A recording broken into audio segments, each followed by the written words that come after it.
Hello, नमस्कार सखींनो. उज्ज्वलाच kitchen कट्ट्यामध्ये आपल्या सर्वांचं मनापासून स्वागत. हे बघा, आज आपण हा पदार्थ बनवणार आहोत. हे पहा, एकदम अशी टेस्टी दुधी भोपळ्याची भाजी बनवली आहे. ही भाजी तुम्हाला थोडी जरी आवडली ना, लाईक शेअर आणि सबस्क्राईब करा. सबस्क्राईब केलं म्हणजे रोजचे नवीन रेसिपीचे नोटिफिकेशन पहिल्यांदा तुम्हाला येतील. आणि ही भाजी कशी बनवली त्यासाठी पुढे पूर्ण व्हिडिओ पहा. तर हे पहा, आज आहे ना आपण दुधी भोपळ्याची भाजी बनवणार आहोत. त्यासाठी मी बारीक असा भोपळा चिरून घेतलेला आहे. एकदम बारीक पण नाही करायचा, मध्यम साईजच्या फोडी करायच्या. हे बघा, मस्त असं आता ते धुवून घेते मी 2-3 पाण्याने. त्यासाठी मी कोथिंबीर घेतलेली आहे, कढीपत्ता घेतलेला आहे आणि लसूण. तर लसूण काय करणार आहे, मी बारीक चिरून घेणार आहे.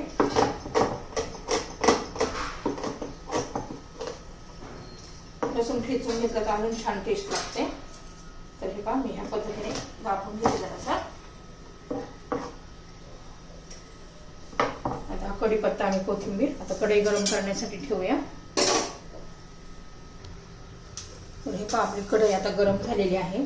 त्याच्यामध्ये तेल घालून घ्यायचं.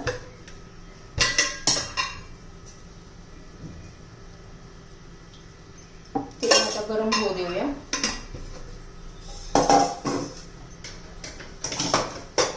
फोडण्याची चांगली तडतडली पाहिजे, त्यासाठी चांगलं तेल गरम होऊ द्यायचंय. मोहरी घालायची, जिरं घालायचंय. छान असं आता तडतडून घेऊया आपण.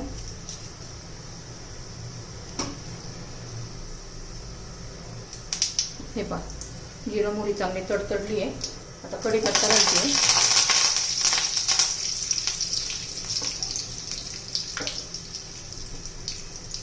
लसूण घालायचा ठेचलेला.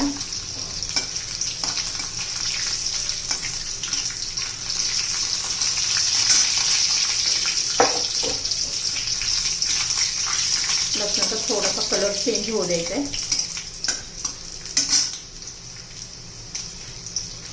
हळद घालूया, लाल तिखट घालायचंय. थोडासा मी कांदा लसूण मसाला पण घातला. आता दुधी भोपळा घालून घेऊया.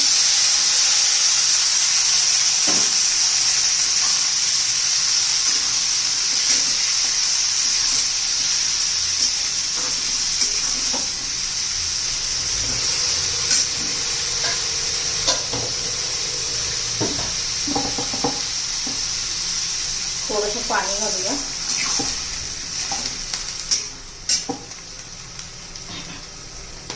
चवीनुसार मीठ घालू.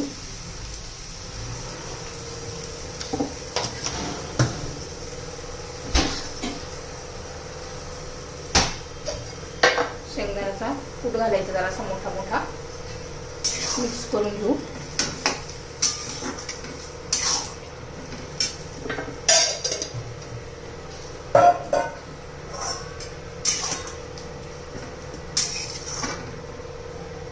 झाकण ठेवू.